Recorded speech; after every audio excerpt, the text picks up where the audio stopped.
футболни? Харесва ли ви това, което правя? Искате ли да ми ударите едно рамо да продължавам да го правя? Ако имате 18 години, натиснете линка в описанието на този клип, регистрирайте се в сайта PalmsBet и когато ви се пускат фишове с футболни мачове, го правете там, а не другаде. Какво ще спечелите? Бонус до 100 лева в секция спорт и бонус до 500 лева в секция казино. Благодаря ви и късмет! Какво става, футболни? Неделя е и е време за нов епизод в канала на Футболен мозък и по-конкретно за класацията топ 10 играчи без червен картон в кариерата си. На какво може да се дължи да не получиш червен картон в цялата си кариера? На спортсменство или пък на абсолютен късмет? Да си изкараш червен картон в футбола не е толкова сложно и по-конкретен пример ви давам. Аз като играч на Академик София в окръжната група съм започвал сезон с 3 мача и 2 червени картона, включително единия след влизане като резерва и само 2 нарушения, всяко от тях за жълт картон. Така че не си представяйте, че съм най-голямото ренде на планетата, но не е толкова сложно, съвсем спокойно можеш да си изкараш червен картон, дори да не влизаш грубо, дори да се опитваш да играеш по правилата. Случва се на всеки, но не и на тях. Вижте кои са 10-тимата, които подбрах за вас и ми пишете, ако съм забравил някой и вие се сещате за него. За тениски на Футболен мозък може да ми пишете във Facebook и в Instagram, изписвам ги тук около мен. Пишете ми там, ето тези данни, те са ми нужни, за да ви пратя тениската. Пожелавам ви приятно гледане. 10. Вратари.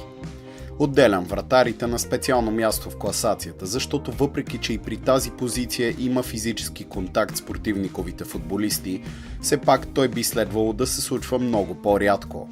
Нали не си представяте професионален вратар, който влиза с двата крака за топката?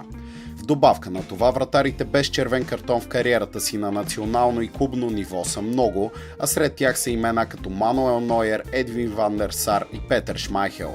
Синът на Шмайхел, Каспар, вече го надмина в този аспект и може да се похвали с преждевременно пращане под душовете. За кой вратар без червен картон в кариерата си се сещате вие? 9. Райан Гигс. Широко прието схващане е, че Райан Гигс никога в кариерата си не е получавал червен картон. Само че това е мит. Истината е, че Гигс е изгонен от игра през 2001 година с фанелката на Уелс в матч срещу Норвегия, завършил 3-2 за норвежците. В този двубой легендата на Манчестър Юнайтед първо си вади жълт картон за оспорване на съдийско решение, а после вижда втори жълт и червен картон заради нарушение. Въпреки това, в 24 годишната си кариера с над 960 мача в клубния футбол, Райан Гигс никога не е получавал червен картон с фанелката на единствения си отбор Манчестър Юнайтед. Постижение, което е абсолютно достойно за място в класацията. 8.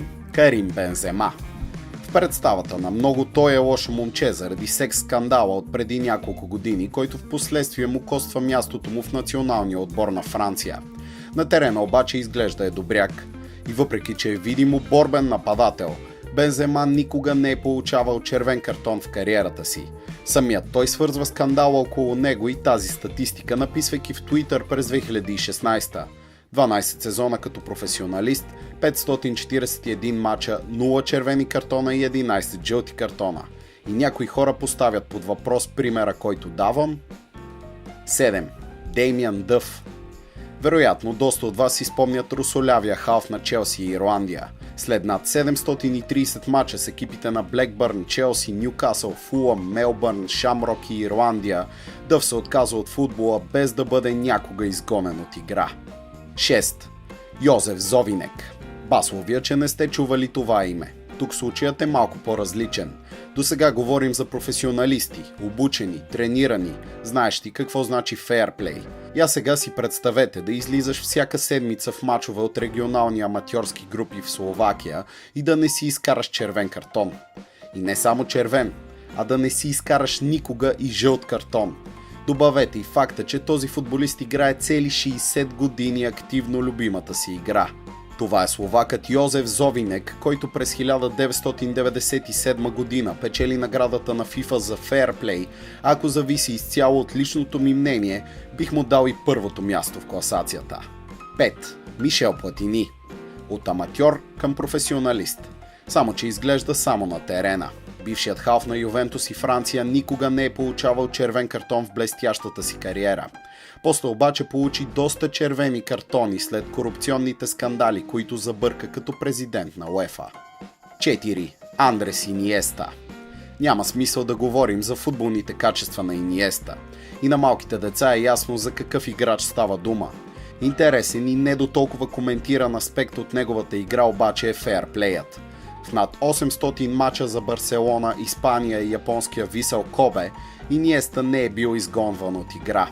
И въпреки, че почти винаги играе в центъра на терена, където сериозните влизания са всекидневие, доскорошният плеймейкър на Барса винаги е предпочитал да гради вместо да руши. Да го аплодират за красив гол или асистенция, вместо за здраво влизане. Така че отсъствието на червен картон в кариерата му е някак естествено. 3. Раул. Да, той е нападател. Не би следвало да си изкарва червени картони. Поне изключително рядко би му се наложило. Но да изиграеш над 1000 мача за Реал Мадрид, Шалке, Алсат, Ню Йорк Космос и Испания и да не получиш най-тежкото наказание във футболната игра никога е похвално. Раул беше от онези старите, класическите футболисти, уважаващи противника и играта. Безупречен лидер и голаджия и винаги на ниво. Играеше футболът с класа. А класата и червените картони доста често се разминават като понятия. 2. Филип Лам. Да си защитник на Байерн Мюнхен. Всяка седмица да играеш пред десетки хиляди шумни фенове. Да играеш финали на световно първенство, шампионска лига, в мачове решаващи титли и никога да не си изкараш червен картон. Как въобще е възможно? Филип Лам успя. Бекът, подвизаващ се и в центъра на терена понякога, остава в съзнанието на всички обичащи играта като едно от нейните добри момчета.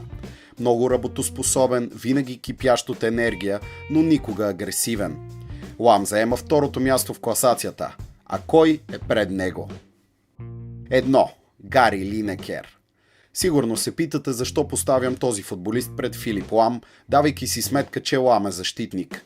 Простата причина е, че за 647 мача за Лестър, Евертън, Барселона, Спърс, Нагоя и Англия, голаджията Линекер не само никога не си е изкарвал червен картон, а и никога не е получавал дори жълт картон.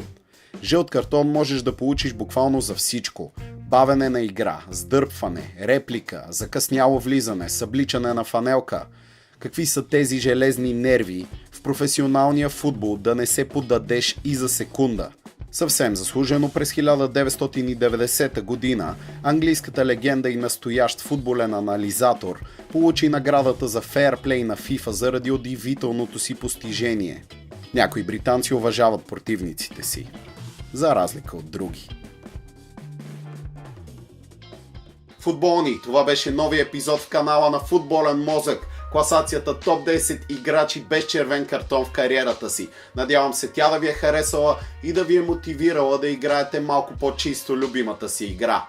Ако е така, ударите бутона лайк, не забравяйте да се абонирате за канала на Футболен мозък с бутона subscribe и камбанката, за да виждате първи всички видеоклипове, които качвам. Пишете ми във Facebook и в Instagram, ако искате тениски, ако искате да ми давате съвети за бъдещи клипове, за рубрики в канала. Разбира се, може да оставяте и вашите коментари тук, следя абсолютно всички. Така че, благодаря ви за подкрепата, продължавайте да следите, предстоят още много интересни работи. Запомнете от мен, играта живее в сърцето и кара мозъка да полудява. Ще се видим скоро футболни. Кратка реклама за край. Ако имате 18 години, ви съобщавам, че ще получите бонус до 100 лева в секция спорт и бонус до 500 лева в секция казино след регистрация в сайта PalmsBet чрез линка в описанието на този клип. Играйте там вместо другаде и помагайте на Футболен мозък междувременно. Благодаря ви и късмет! In case you ain't know, so it's all. If my name was Willis, they'd probably call me Will. But I'm the illest, so that's why they call me ill. Ill. You niggas disgust me, and they ain't talking about shit unless they discuss me. Funeral fab, yeah, I'm in the building, y'all.